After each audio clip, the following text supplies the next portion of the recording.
Thank you all so much for joining us for the Helping Mentees Cultivate Healthy Habits workshop. Joining us today is Dr. Emily Shreve, Associate Director of Academic Transitions. She's going to cover some practical tips and provide us some guidance that we can use to support our mentees and ourselves. So I'm going to hand it over to her to get us started. Thank you so much.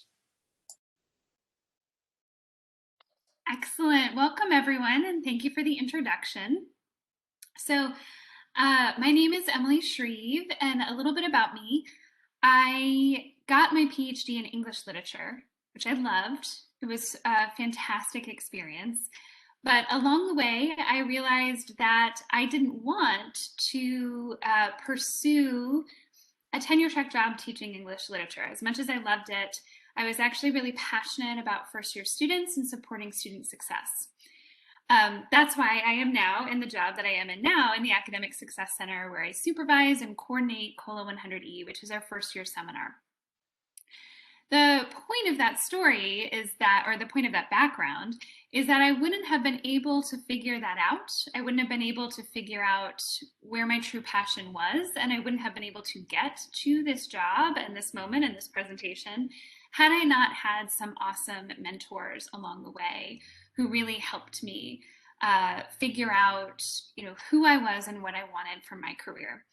As a result, I am very, very passionate about mentorship, about thinking about what makes mentorship successful, about thinking about how to pass on when we have had wonderful mentors, how to pass that on to other mentees.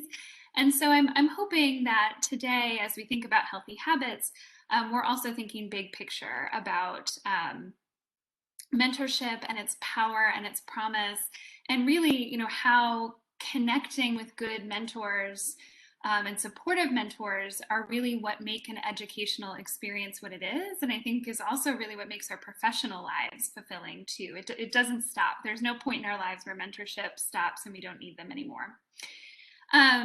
So a couple notes. This is my plan. I'm going to ask you to do some active reflection at the beginning. And then I'm going to talk through what I'm calling balanced mentorship. So when we're talking about health and wellness, we are often talking about balance. And so that's kind of the theme of today, is balanced mentorship. In particular, we're going to talk about encouraging a capacious sense of identity. And I'm using capacious purely because it was one of the favorite words of one of my mentors in grad school. And so I wanted to sort of shout out to them through this label. We're also going to cover some of the thorny stuff, and by that I mean time issues and stress issues. Thorny was also a favorite word of a separate mentor, so that's why I'm using thorny. And then we'll talk just a little bit about habits and accountability, and I'm going to share some UNLV resources. Because this is such a big topic, I'm going fairly broad with this, but I have lots of information about time management techniques, stress management techniques, things that are shared in COLA 100E and in other academic success programs. So if you're interested, hopefully we'll have some time for questions, but I'm also happy to correspond with you afterward and give you some more of that specific information. So I do get into a couple specifics, but this is still kind of conceptual. But if you want those more specific things, I hope you reach out. Okay, are you ready for some reflection? All right, here's what I want you to do. Take a minute, and I want you to think of, or if you have a pen and paper or some other note-taking thing, write down 8 mentors who you've had in your life. So who are 8 people who at various points in your life have been a mentor to you?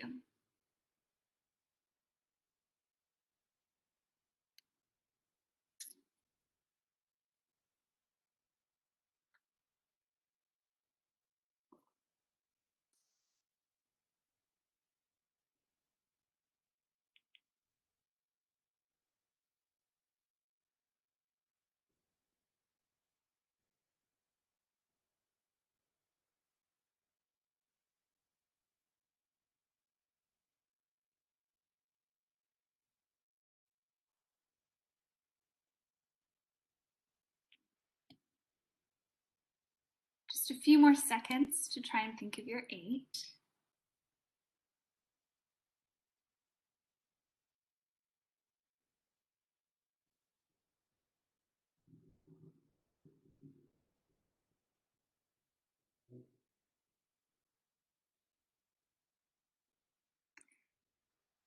Okay, now I want you to take your list of 8. If you got to 8, if you didn't get to 8, that's okay. Take your list of 8 and narrow it down to your top 5, or a way to think about that is your most impactful 5.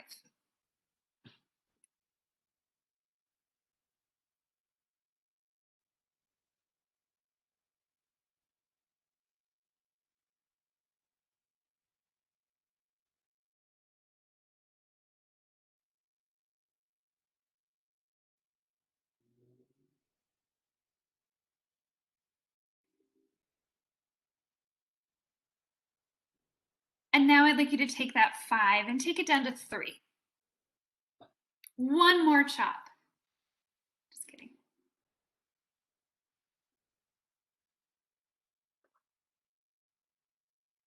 And once you've got that, this is where I need to hear from you. So I want you, if you can jump into the chat, to tell me a little bit about, looking at the final 3 that you ended up with.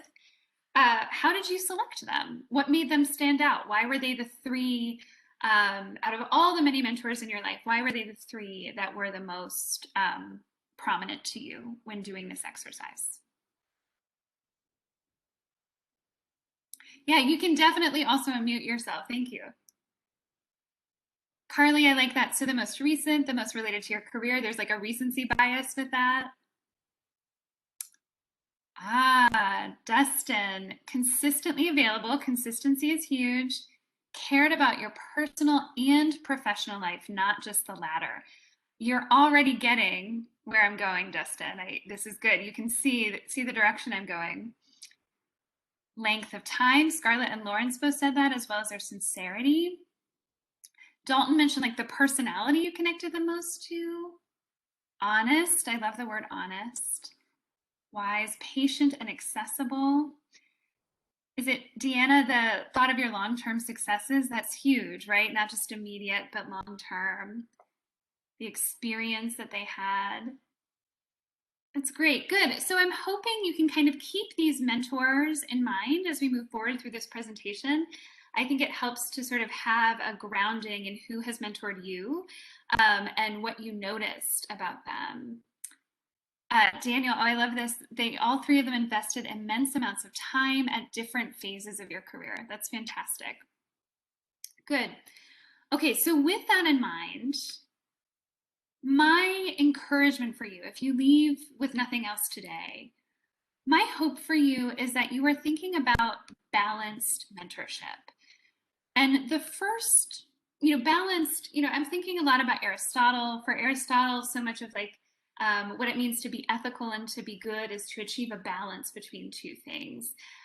When we talk about health and wellness, we're often, as I said before, thinking about balancing our work lives, our home lives, our, fun hobby lives, having a sort of well-rounded nature. But the first part of that is, I think it is essential to have multiple mentors and to encourage multiple mentors in the people whom you are supporting. I think that one of the dangers of mentorship is it can become a closed loop. It's you and the person who you are maybe most connected with, and you just kind of end up going back and forth. That closed loop, if you are the mentor, you can very easily end up kind of projecting your personality onto that person, expecting them to sort of follow in your footsteps exactly as you would do things, almost living through them. So it can kind of create this dynamic where you're missing who they are and just kind of seeing the parts of them that are connected with you. As a mentor, it can also be really challenging because if you feel like you are the one go-to person for that individual, it can start to feel like more responsibility than you're able to take on. So if they are always calling you, always texting you, always going to your advice, at the beginning, I'm sure it's thrilling, right? You're like, oh, this person really admires me. But over a length of time, you could start to resent them for that. You could start to not be as attentive to them. So I think multiple mentors is really key because it allows you to be a better mentor and it gives them a better experience. And again, all of this is for you too, right? So you should also be making sure you have multiple mentors. That's why I asked you to choose 8 at the beginning. And that's why I didn't have you take it down to 1. I wanted you to keep 3 because we do need to have multiple perspectives and multiple mentors in our lives with different strengths and different insights and different ways of approaching things. So if we're talking about healthy habits, keeping your mentees doing well and feeling well, I think ensuring that you're not taking it all on yourself is number 1. I alluded to this in my explanation of that, but this also means exploring the specific individuality of each person you mentored and knowing their distinct goals and values. A couple people mentioned this in the chat, but oftentimes people become our mentors because of their similarities to us. Whether they're aspirational similarities, like, oh, that is what I'm looking to be in my career, or whether they're, actual similarities of, oh, we both have this shared value. You reacted to that speaker the same way I did, or, you are interested in the same research questions I am. So whether it's what we hope to be or what we are, we're attracted to our similarities. Because of that, we have to put in, I think, a little bit more work to make sure we're aware of our differences, because that's often where the most essential mentoring comes in. It's not just about sharing what you've experienced, but really thinking about what they want from their career, what they want from their educational experience, and thinking about what options there are for them to get that. And that sometimes means going beyond yourself and beyond some of your comfort zone to really meet them where they are. I think a lot of times when we're talking about wisdom, which many people mentioned, when we're talking about the insight that your mentor had, it's often because they are able to think big picture about all sorts of different things and share that with you. Again, alluded to in my first point, establishing your boundaries is really, really important.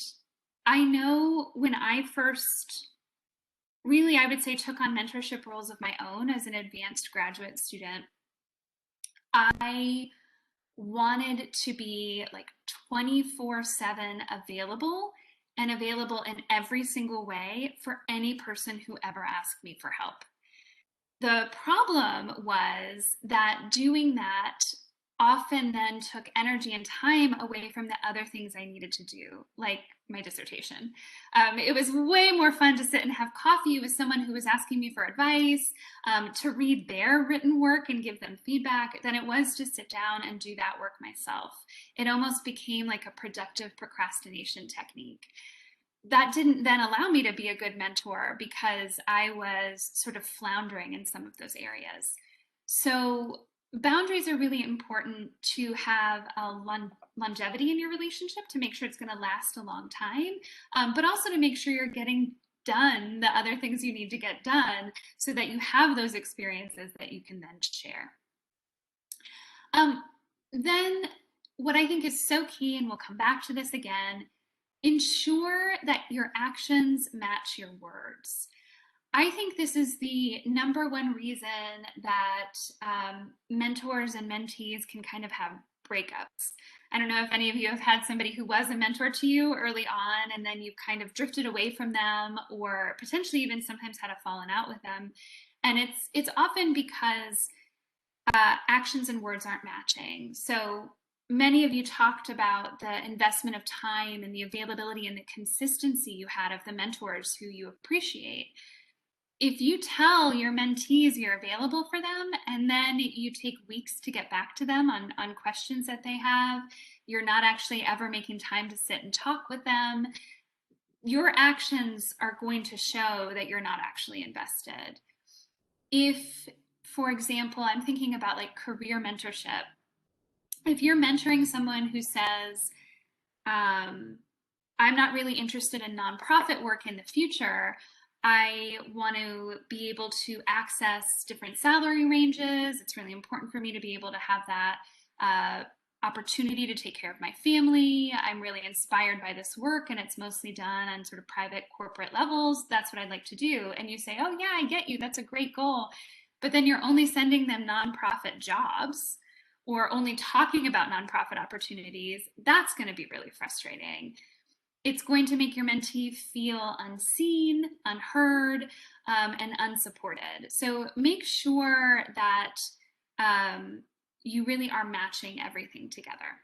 And I think doing these 4 things and keeping an eye on these 4 things is going to trickle down into time management, stress management, and so on, because it's modeling all of that and it's providing outlets for all of that just in the core of the relationship.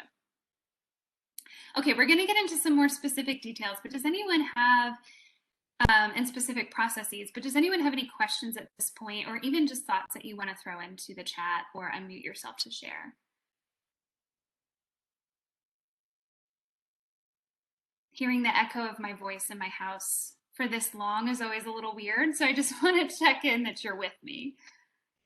Okay.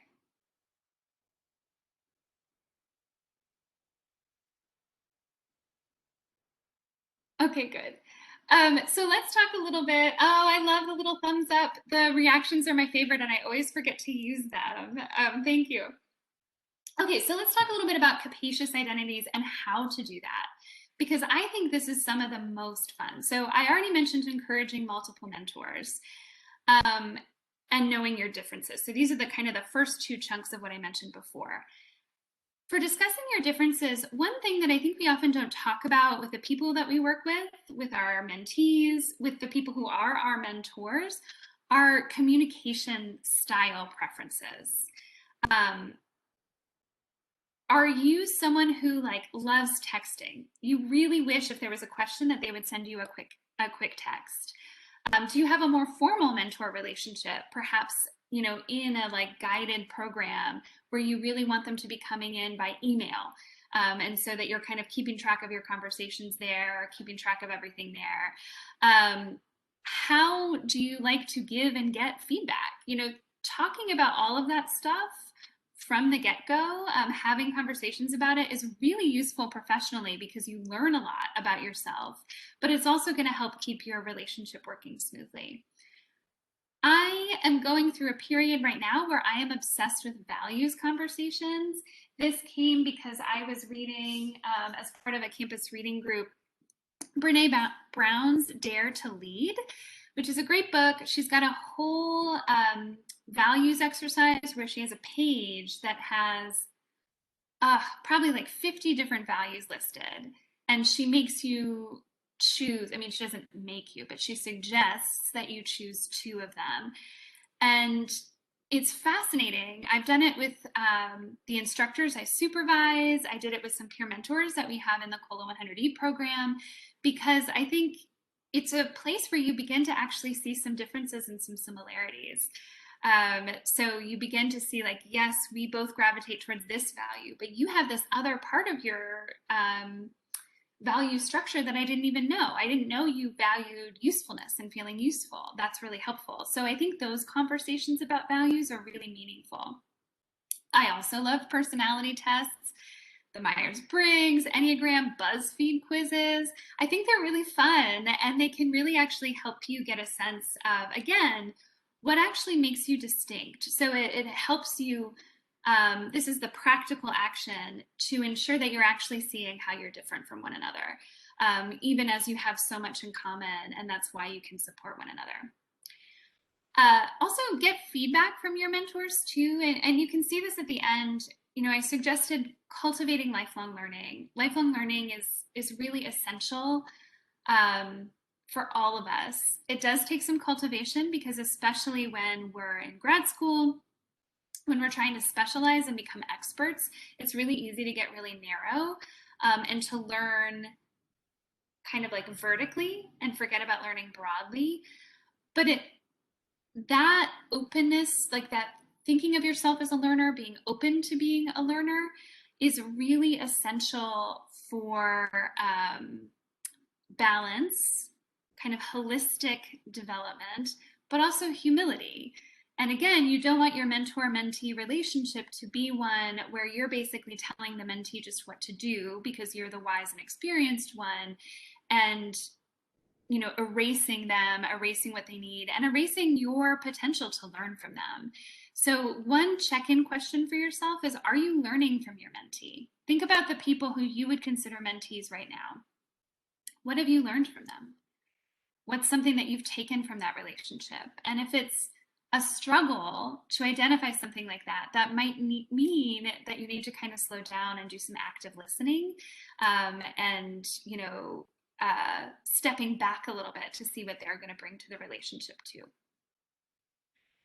As I mentioned with multiple mentors, I think that's really key. And one of the best ways to do that is by helping your mentee expand their campus and community network. So I love introduction emails. I love writing them. They're so much fun. I went to a workshop once that actually taught how to write the introduction email. But it's such a beautiful thing when you're just literally kind of expanding the network and you can see it happening. So writing that email that says, dear so-and-so, I want to introduce you to my mentee. This is what they're interested in. I think you would have great information, anything like that. It's such a generous move, and it really does show all of our connections with one another. So you might think, have you introduced your mentee to at least one new person a semester? Whether that's one of your graduate student colleagues, whether that's a professor of yours, anything like that I think is really useful. Someone in the community that you think could have some connection for them. Explore new parts of campus together. Again, that's another way to learn from your mentee, but it also kind of helps broaden your world. If you tend to be kind of stuck in one building, because that's your building, think about where else you could go. Granted, that's much easier when we are not social distancing and working remotely. I do acknowledge that. But maybe that's something that you can kind of find virtual parallels for. Finding a new campus program, going to a new lecture, looking for a virtual workshop and attending together. And then the 3 strands of job and career development. Honestly, this is just my favorite advice. I share it with everyone all the time, always, because I think it's so valuable. Is you yourself and the people you mentee should always be thinking about 3 possible sort of paths or branches for their career development. So for example, in my experience, my job development was essentially like I was going to be a tenure track professor, and I didn't have much else beyond that. And part of what my mentors helped me to do was begin to imagine 3 strands of job opportunities that would make me feel really happy. One was, my dream one was to do first-year seminar teaching, where I would still get to be a teacher and do curriculum development, but also have administrative work. I feel incredibly lucky all the time that I ended up landing in that strand.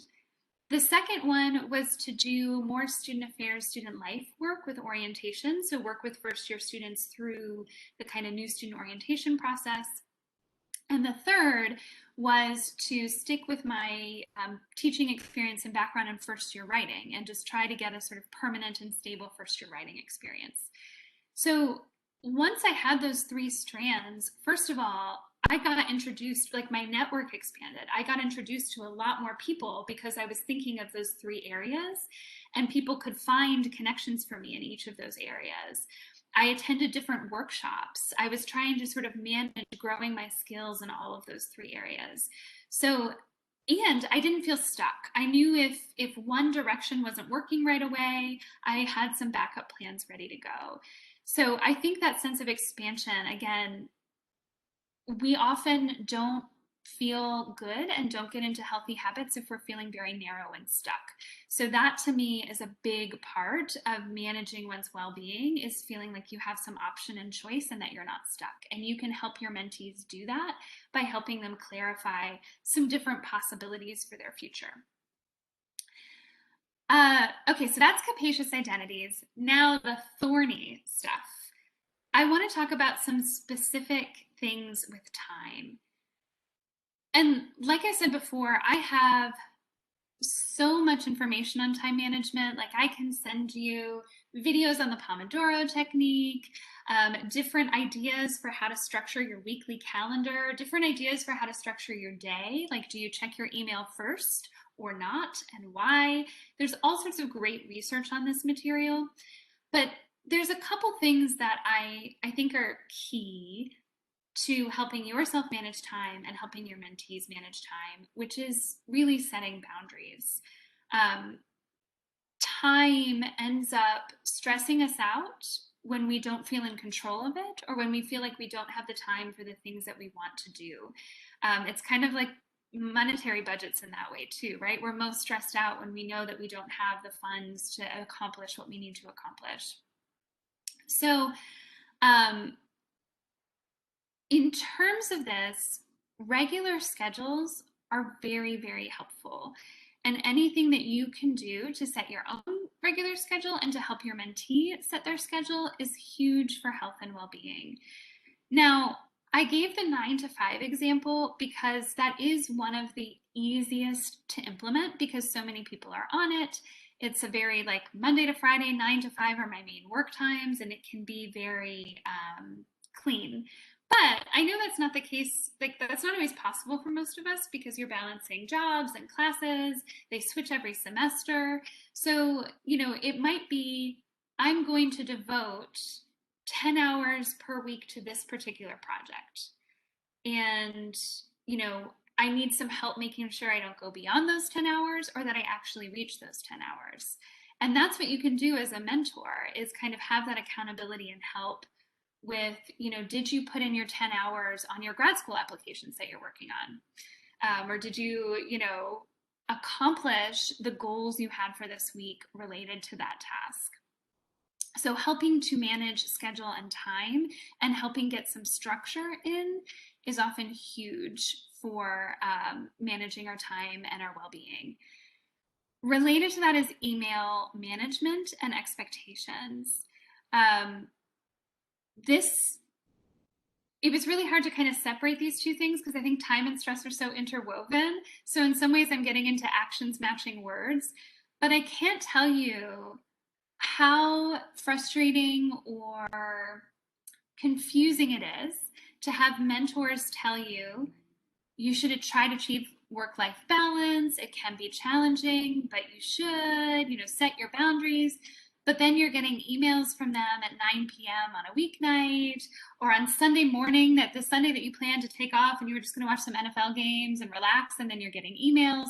Like, that's very stressful because the action is suggesting there are no limits, that there aren't boundaries, even though the words were saying strive for a balance. So set your email expectations and try to stick to them. If you are a night worker, which I certainly was as a grad student, I'm a night owl. And if I was given my way, I would be up until 2 or 3 every morning doing work. But that is not what my work schedule will allow. So if you do that and you're sending emails at that time, rather than send them then, use the different delayed sending options you have where that could go out in the morning or on the weekday at a more reasonable time, so you're not inadvertently pressuring the people that you're working with or suggesting that they need to be kind of on the clock all the time.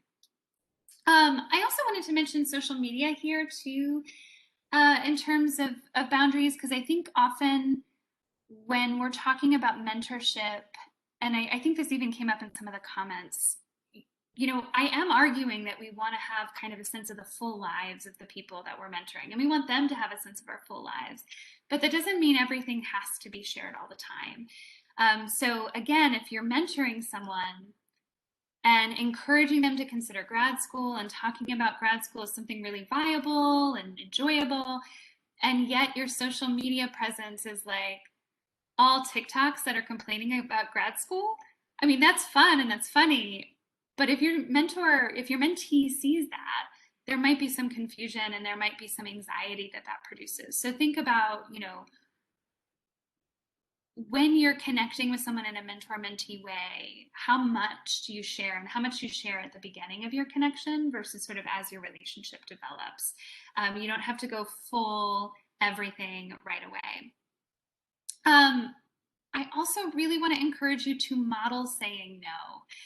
And that sometimes means saying no to your mentee. And I know that's really tricky, but again, this is the actions and words. Like if you are telling them that they need to say no to things, and yet they see you never saying no, and you never say no to them, they're not going to believe they can actually say no to anything. They're going to hear you say no, hear you say no. But if you're not actually saying no, that lesson is not going to be learned. So think really carefully about that and model how to do it, and how to do that without burning bridges, how to do that professionally, how to do that while still showing your enthusiasm for a project. Because sometimes I think we don't say no because we don't know how. We don't have a good script for how to do that. So practicing, this sounds like an amazing opportunity. However, I already have multiple commitments this semester that are demanding my time, and I'm afraid I wouldn't be able to give my best to this opportunity. I would like to participate in the future, although I'm going to have to decline now. Like practicing that and showing your mentees that can be deeply meaningful.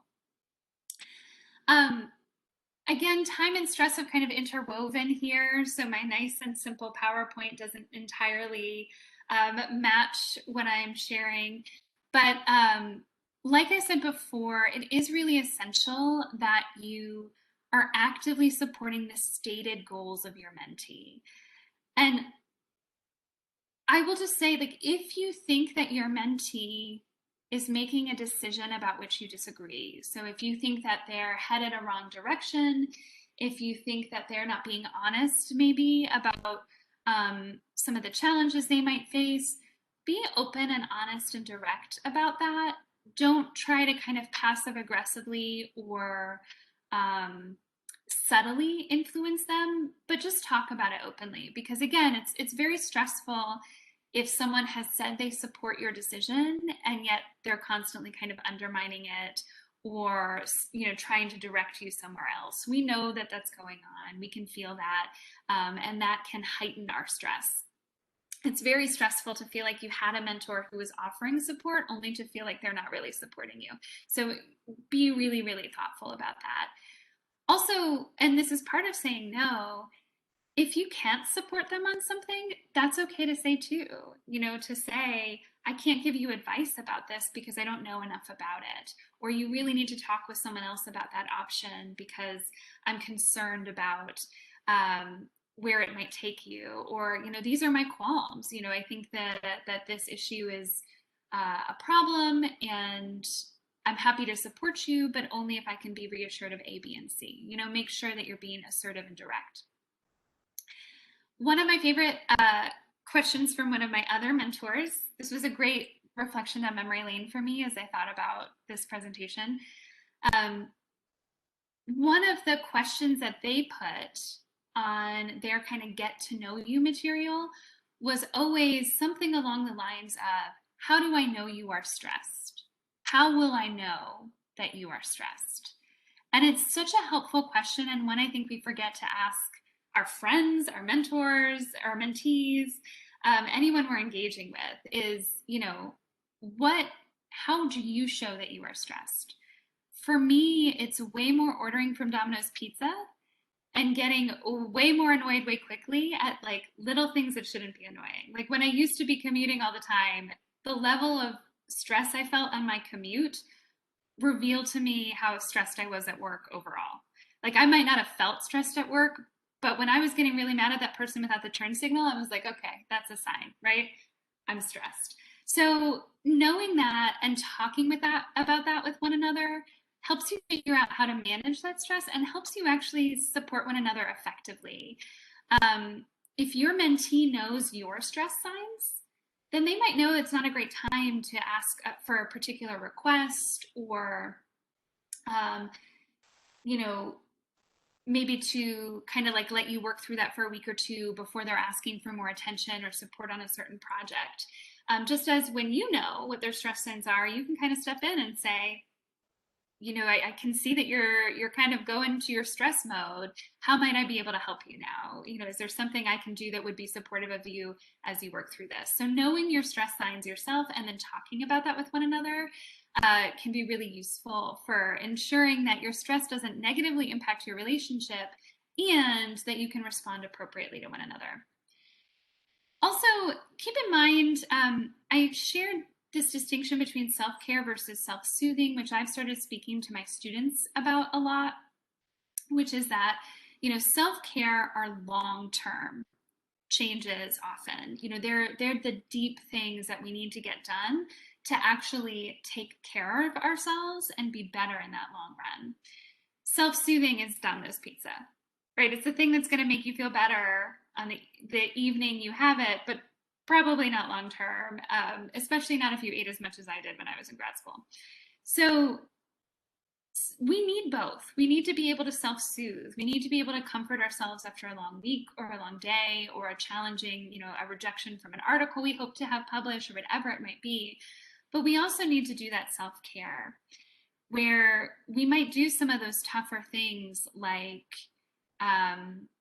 having to say no to something, sitting down and actually just getting the work done, even when we don't feel like it.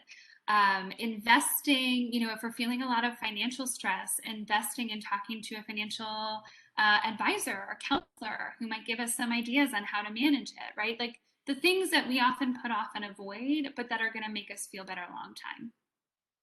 When you are a mentor, I think one of your key responsibilities is trying to help your mentees see when they are self-soothing, see when they need self-care, and making sure that the advice and guidance you're giving them is helping them on that self-care route as well as a self-soothing.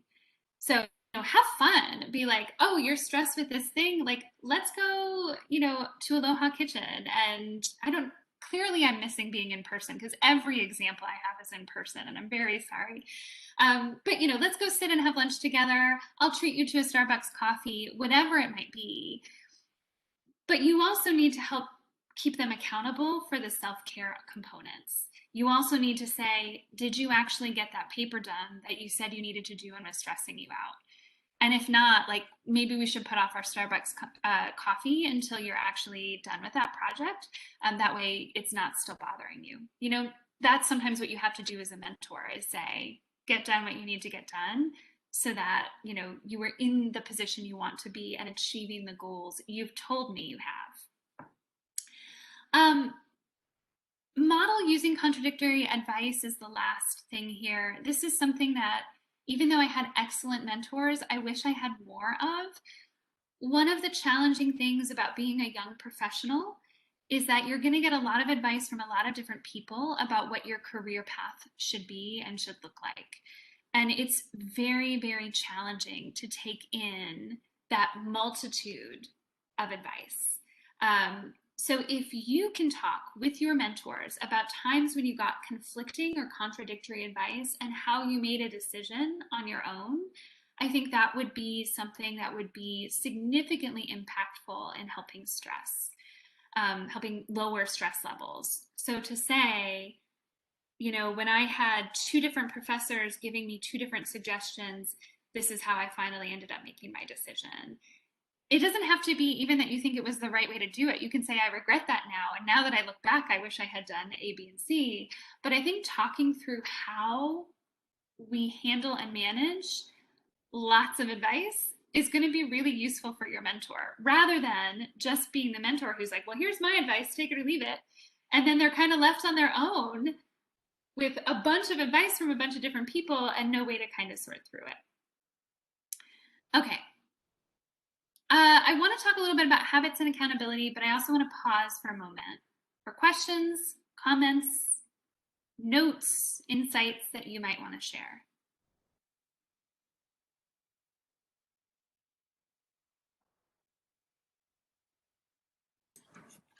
Hey,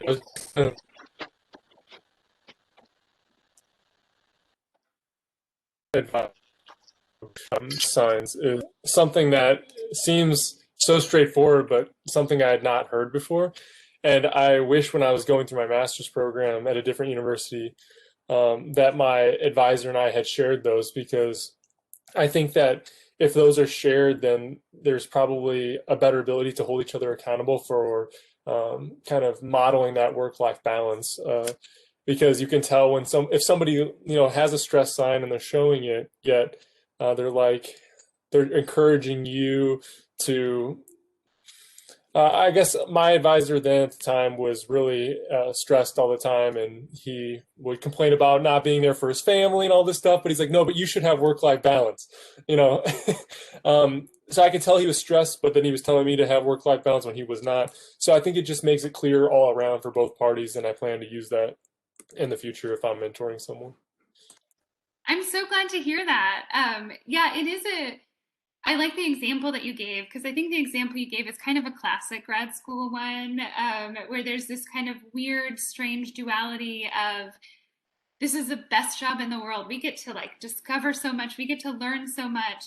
Also, I'm so stressed and have no balance, but you should have work-life balance and still come and do this job. And it gets really weird, right? And I do think finding some ways to call that out and articulate that and notice that is meaningful. And I think part of what you're describing, I don't think I used this term earlier, but it's managing up too. So we're talking about how you can support your mentees, but there's also a way in which you can apply this to really be strengthening your relationship with your mentors and helping them. I mean, we're all people, right? We're all struggling. Nobody has perfect balance. We're all going to have moments where we're trying to live by certain values or approaches and then not meeting it. And having that conversation and finding that common ground or finding that accountability for one another helps us all do it better.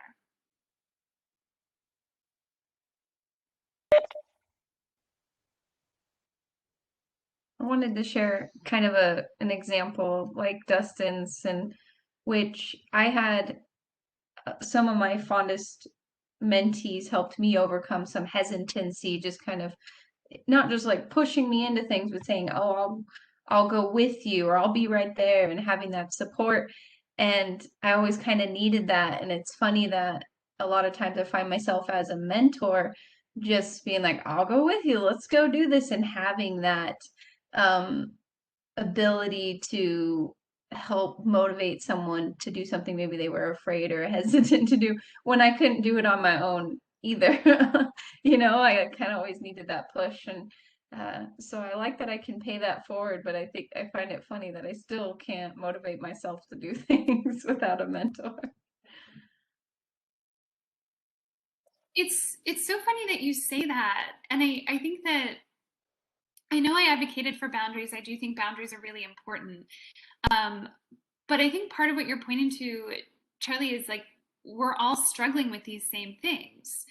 And so while we need to have boundaries, I also think why wouldn't we use these relationships and connections to help one another to do those things, to take that awkward step of going to a campus meeting that everybody's kind of nervous to go to, or like my dissertation advisor would be like, I need a chapter. I need to see this chapter from you in like 3 weeks. I'm going to be at the coffee shop between these times. Come and sit at my table and work with me. And it was great. And I needed that. And I there was a time where I felt embarrassed about it, where I sort of was like, why do I need her to like literally hold my hand to sit down and write? But I needed structure and I needed accountability and I needed that sense of like, let's do this together. We're in this together. And I do think that's something that you can offer. Again, you need to make sure you're not overexerting yourself. You need to make sure you can get your own things done. But we can all help each other with that. I'm imagining a whole new redo of this presentation that's just called Let's Do It Together. And it's all about that philosophy, because I think that's really, what I'm articulating and encouraging. Thank you for sharing. Does anybody else have anything that you want to throw in here?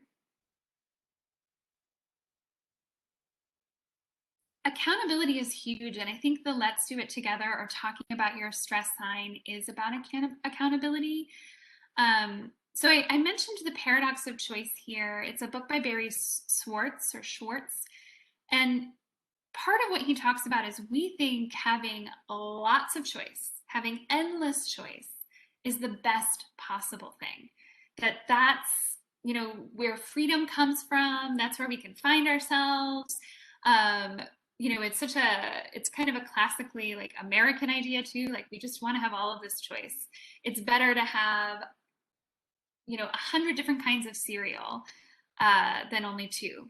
But at the end of the day, when we're standing in front of the 100 different boxes of cereal, it can be really overwhelming. We often tend to go with just what we know. We're not, you know, maybe there are some people that are wonderfully trying all 100 boxes of cereal routinely, bit by bit. But I think most of the time, having too much choice is really kind of overwhelming. And we're looking for ways to narrow our sense of what is possible. And I do actually, this is paradoxical advice, because I'm encouraging you to try to help your mentors broaden their world, but I also think part of what you do is help them manage their world. And so asking them, you know, what goals do you want to focus on this semester? What goals do you want to focus on this week? What can we do right now and first? Providing some of that structure really helps, especially when there are so many opportunities. The other thing my dissertation advisor did was, she was basically like, you have to set limits. Like, you're doing way too much. You're saying yes to everything, and that's part of why you're not getting the writing done you need to get done. So in the final semesters of my grad program, she was like, you get 3 things other than your dissertation. You have your dissertation, and then you get 3 things. One of those was always teaching, because in my I had a teaching fellowship, so I was teaching the first year writing. And she's like, you get 2 more. And you just have to decide what they are. So I would be like, oh, I want to be on this committee, but I also got an invitation to help with this grad student blog, but I'm also really excited to be working on this conference paper. And I just had everything. And she'd be like, you have to choose. You have to choose. And it was so helpful for me. It was painful sometimes because I just wanted to do everything. But again, this was like that self-care moment where it actually held me accountable. I could get my dissertation done because I'd left myself enough time. I became less stressed, but then I also still felt like I was doing some other things and developing. And it did help me narrow in on my goals and what my top priorities were. Yeah, Dustin, I'm glad you had a similar experience with this as well. So I think that's one thing that you can do. And, you know, I'm describing a dissertation advisor and advisee relationship, and I know that, like, for many of our mentees, we're not actually in a position of any actual authority to say, like, this is what you have to do. But I think we can be practicing attentive listening and active questioning to help them get there. If you could only do 2 things this semester, what would you choose? If you've shared with me 3 goals, if you had to choose one, which one would you do and why? And that can be really helpful, as well as, again, modeling. My rule is 3 things this semester, and these were the 3 things I chose, you know, and so I had to say no to this other opportunity. So modeling that can be useful. I also mentioned this because I think as a mentor, you can help your students, your mentees, avoid decision fatigue. We have so many decisions we have to make every day. And I think there are things that you can do. You know, sometimes it might just be like, you don't have to make that decision right now. Sometimes it might be, you know, I'm not even going to ask you where you want to go for lunch. We're just going to go to this place. I know we like it. We've been here before. I'm going to tell you the times. Instead of going back and forth about when are you free to chat, I'm just going to give you a more narrow window of when I'm free. Like things like that just kind of help it be a little bit easier. I know this is small, but I went hiking this weekend. I met a friend there, but it took us a really long time to figure out what time we were going to go, where we were going to go, because nobody wanted to make that decision. And that can be exhausting. So if there are things you can do, these are little things, but if there are things you can do to make some of those small decisions that aren't as meaningful long-term, that can help your mentee be able to focus on some of those bigger decisions they need to make. When you're having conversations with your mentees, consider whether they're having a moment where they want to dream or a moment where they want to plan. There are sometimes moments we just want to think really big about the future of our lives, about what's in front of us. And we don't want to get into the nitty gritty. We don't want that person in that moment to be like, well, if you want to do that, you're going to have to publish this many articles and you're going to have to do this thing and you're going to da da da da da. We're in a dream mode. Other times we're in like, how can I really make this happen? I need to break this down into like a SMART goal of how I'm actually going to get to this. So I think that's another thing you can do, is ask what type of support they're looking for in that moment. Do you want to kind of dream together, or do you want to make a specific plan to move forward? Good, better, how is a feedback technique where you can share something that they're doing well, something they could do better at, and specific tips on how. One mentor mistake, I think, is we often think big picture. So we'll say things like, you really got to stop procrastinating with your writing. If you want to like finish this degree and get this dissertation and go through everything, but how do I stop procrastinating? Like, but how? If I could do it, I would have done it, right? So that's something you can give, is the how, or helping them brainstorm the how. And this is, I'm getting back to, let's do it together. Let's go meet and write. Let's have a deadline for the end of the month where we're both going to share our writing with one another, and so we're accountable to one another. Like, help with the hows to make that happen.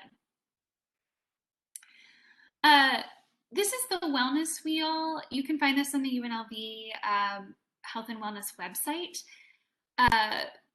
But the idea behind this is that a state of wellness is one where we are developing and thriving in all of these areas, that we haven't put in too much focus into one over any other. Now, that doesn't necessarily mean like literally every day we're experiencing all of these things, but it means that, long term, as our lives accumulates, we're developing in each of these areas. So I wanted to share this with you because I do think if you're thinking about supporting your mentor holistically and as a full person and taking care of their well-being, checking in on all of these elements can be a really helpful way to do so. The emotional piece, for example, is like, how are they managing stress? Physical well-being is, of course, health and wellness. Encourage them to keep that dentist appointment or whatever it might be, that those things matter and they're really easy to put aside in grad school, which, if you, by the way, keep your dentist appointment, I'll encourage you all now. I did not for many years in grad school for financial and stress reasons. So encourage that kind of stuff. Environmental is cool. Oh, Scarlett, that's hilarious. Call them back. Call them back. So environmental refers to, of course, like global environment, like, are we contributing to, the well-being of the environment? But it's also like literally like, is your desk space clean? Can you focus? Or are there too many dishes in your sink? And so, checking in on those types of things too. I pointed to my sink when I said that, by the way. I always am revealing these things. Last but not least, here are some resources for you to keep in mind. For undergraduates, the Academic Success Center has a lot of different programs and services. Academic success coaching might be the most valuable because they really can get one-on-one time with someone who will sit down and look at their calendar and help them figure out how to manage it. Or we'll talk about how to write an uncomfortable email to a professor, or we'll talk about how to study for a particular test. I also put counseling and psychological services here because you are not a therapist, you are a mentor. Even if you're going to school for therapy, when you have those relationships, you are not a therapist, you are a mentor. And so, you do need to know when to refer. And when to this is part of setting those psychological and emotional boundaries when an issue is not one that you can fully support or help with, because they really need to get to a professional to help with that. There are some self-help resources. I don't know if any of you have heard of the Cognito trainings, but they give you some advice on how to deal with someone who's in distress. So if you do have a mentee or a mentor who seems to be really struggling, it gives you some practice with talking with them about it and helping with them and bringing up therapy for them and so on. And also, if you just Google UNLV support team, you'll find this. But there's a referral form where if you are really worried about someone's well-being and you think that they need some help and support on campus, you can fill this out. You can fill it out anonymously or not. It's a really general form, so it's also going to mention things like, you know, if two people get into a physical altercation and you need to acknowledge that. So some of the things will seem sort of not relevant potentially, but it's really useful if you've seen a change in behavior and you're really concerned about how someone is doing and want to kind of connect them into all of the different support resources UNLV has. And then, you know, again, I know these are places on campus, but I think that just experiencing UNLV together and being excited to be at UNLV, if you're mentees at UNLV, is a really great way to kind of de-stress together and expand your world and connect. So I really recommend, you know, checking out the Barrick Museum, working together in the library, walking around and seeing all of the beautiful campus landscaping, just really enjoying everything UNLV has to offer. So I left us 2 minutes, which is not as much as I hoped. But we do have 2 minutes. I'm happy to stay a little bit longer. I know we might need to wrap up the recording and head out.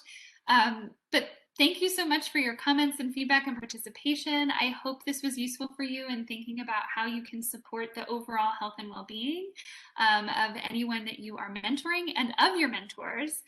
And again, if you have a question, you are welcome to email me as well. I'm going to put that in the chat, or I'll stick around for a few minutes. I'll turn it over to you. Thank you so much for sharing your time with us today. This was so great. We can definitely stay a few minutes after. If anyone has any questions, please feel free to either unmute yourself or you can write it in the chat.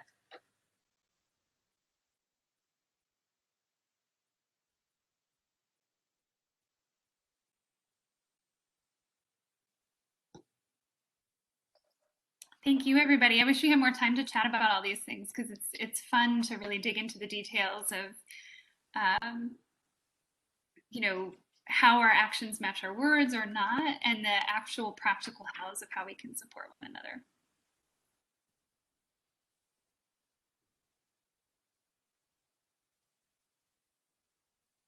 Yay, good.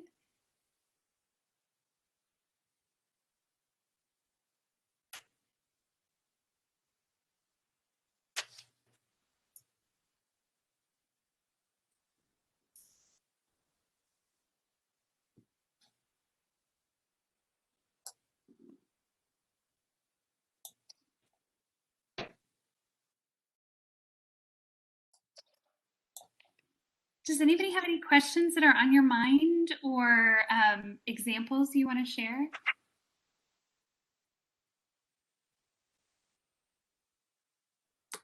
I would ask you a question if you want. I'm curious about like I guess the modeling behavior really interests me, and one thing that how rarely I've seen it in my own personal experience where mentors have modeled how to fail gracefully. You know, whether it's a rejection or whether it's an experiment that went poorly, or maybe they acted in a way or said something. So I was wondering if you have like any advice on the way to appropriately model that toward mentees.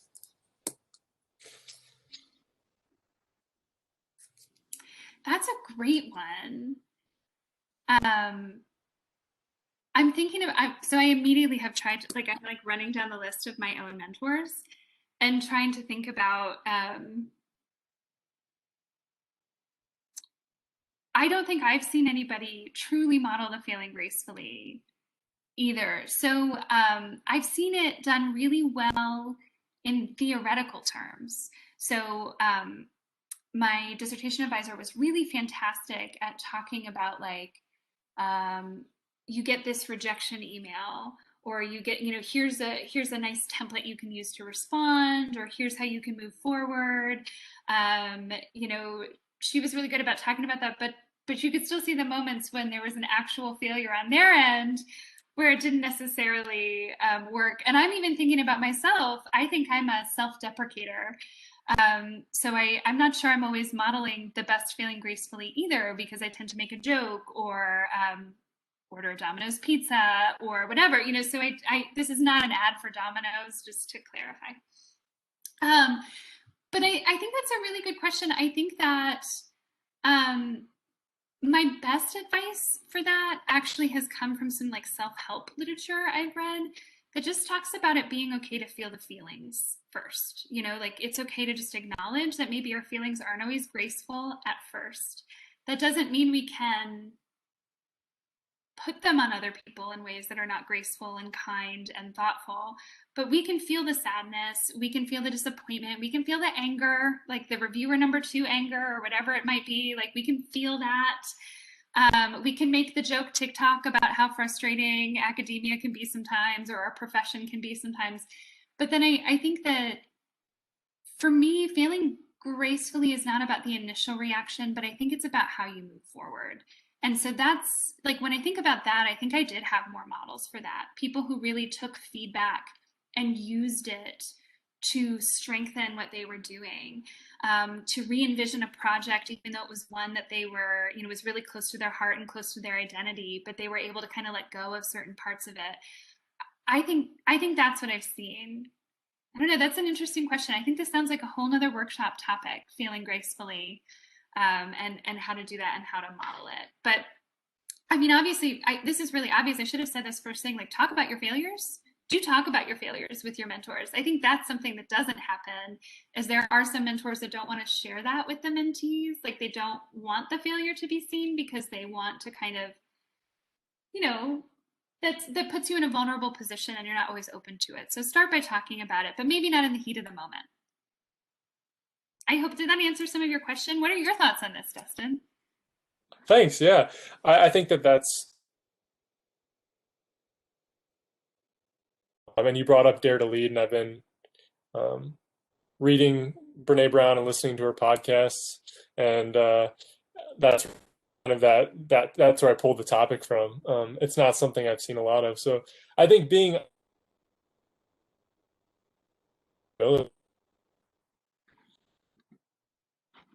I might be cutting out. I can tell my internet's running slowly. A little bit.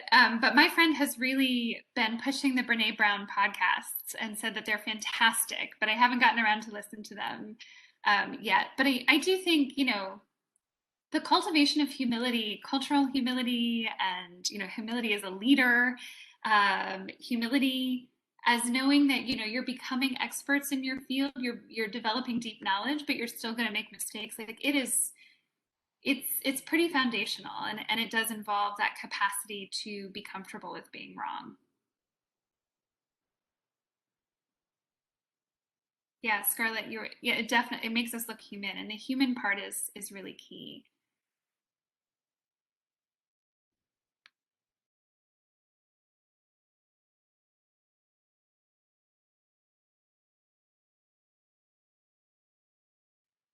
It happens to us all, Dustin. I never know. My internet can be great like 5 days in a row, and then one day it just decides to not be fun, and I don't understand why it works that way.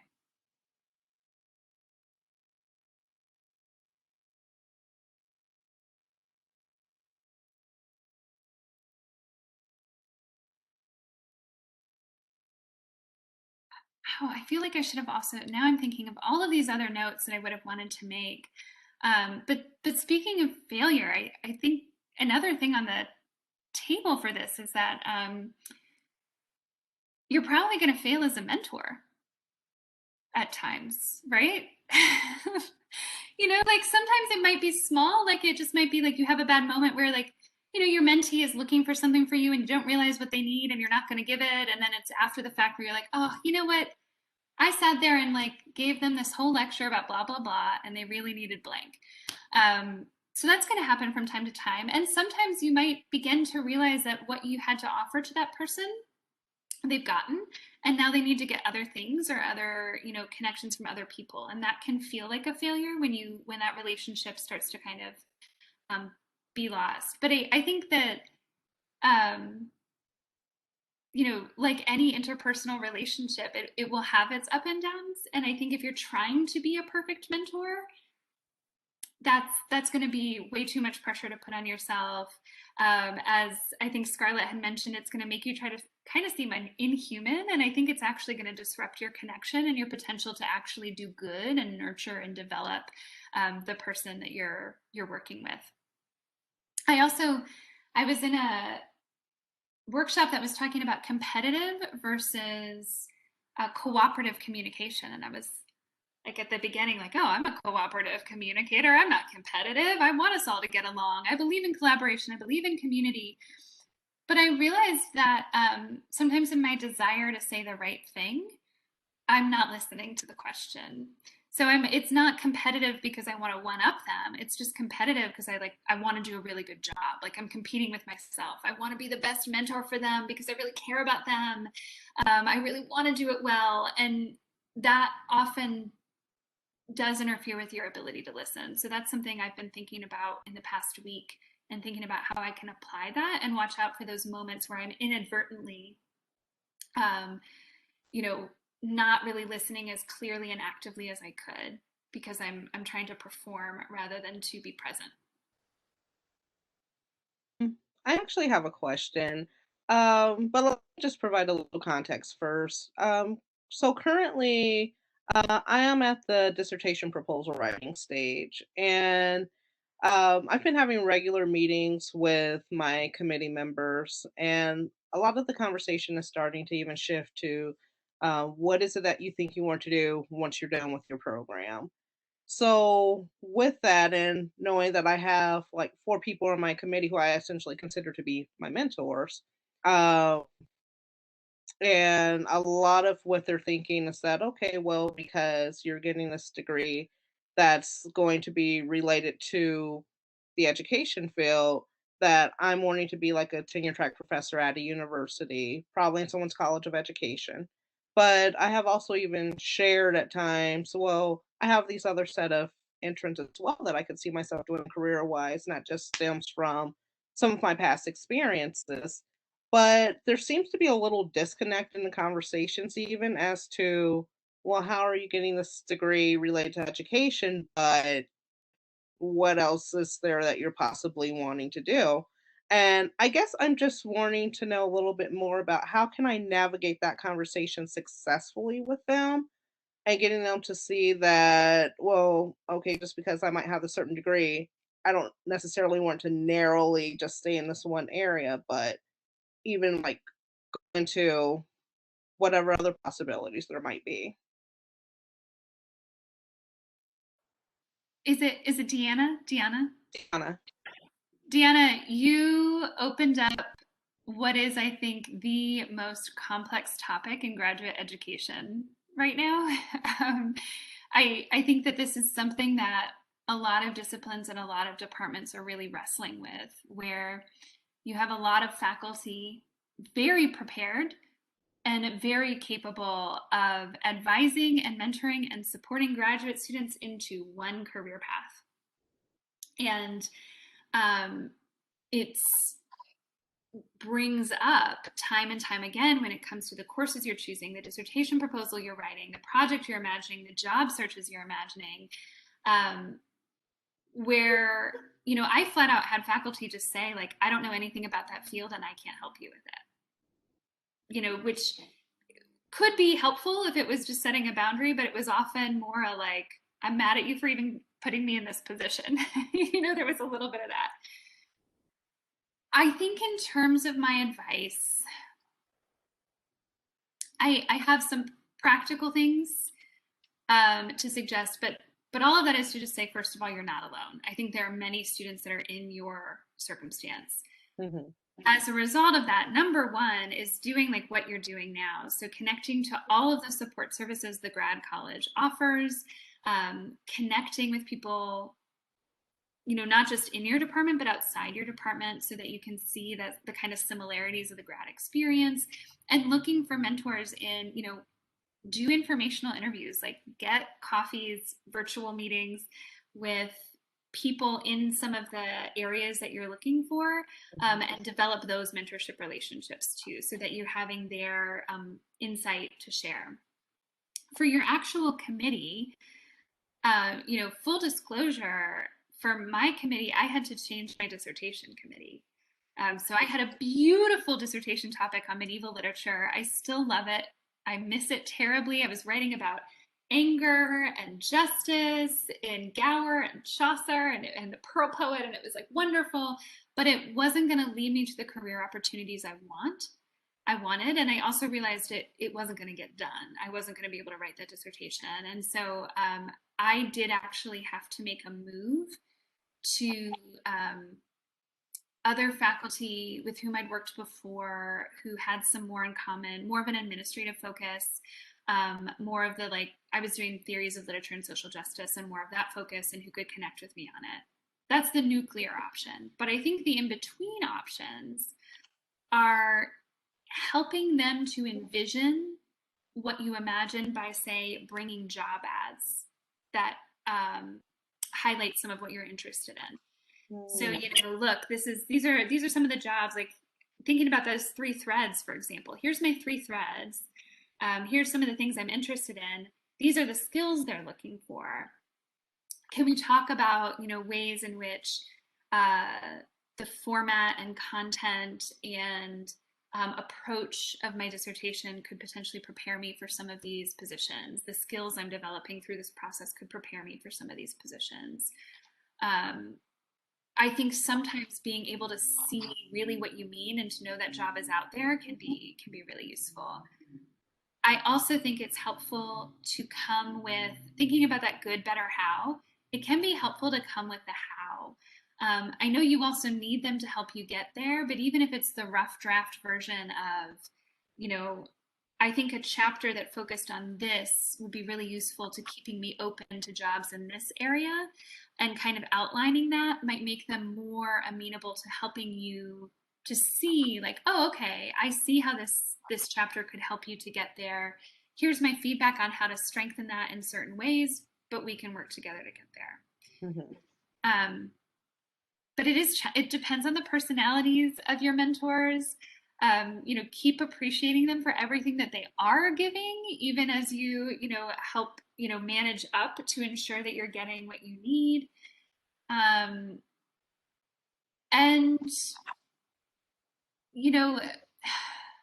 It's kind of strategy. Like, I talked to a friend from grad school a couple weekends ago who's going through the dissertation stage. And she's leaning more and more towards she does not want a tenure track job, but she's not going to say it's an absolute no until later on, because there's sometimes some strategy, some kind of like playing the dynamics that needs to be taken into account. Those are the first things that come to my mind. Was any of that helpful? Did that give you some ideas of? It's all very helpful, because I think I consider myself to be in a similar position as your friend. Like, I'm not going to rule out the possibility of a tenure track position, but at the same time, it's just like, what other options are available? And I don't know that I want to just feel confined to, oh, here's this one area and you only have that to go into. So.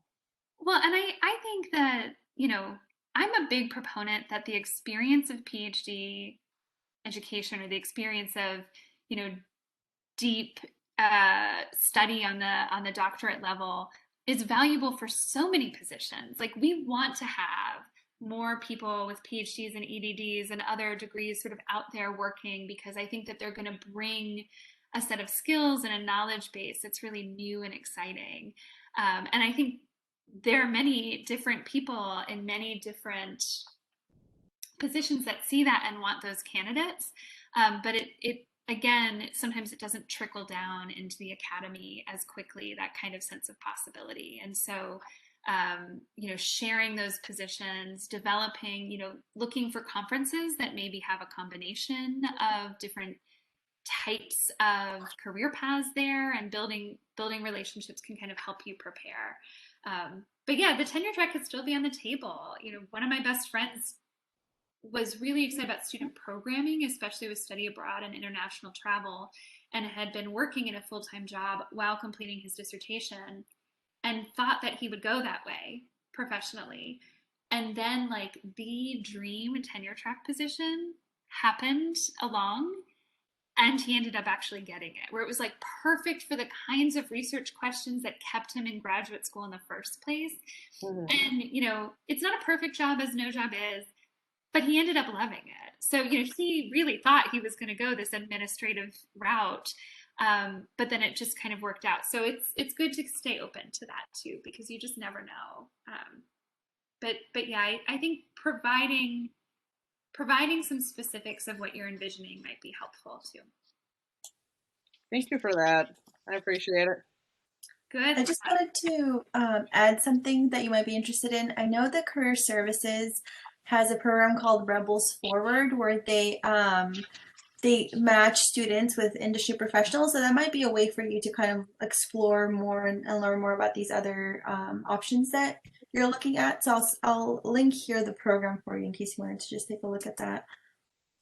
Yes. Thank you. I had another thought about this, Dana, in terms of finding what links all of the things that you're interested in. Like, what's the main kind of question or the main passion or purpose, and being able to bring everything kind of back to that. Like, I know you feel like this might be a diverging from something or unexpected, but you can see how this question I'm asking in this, you know, research project also matches the things I want to do here, and just kind of helping to show the streamline can be useful.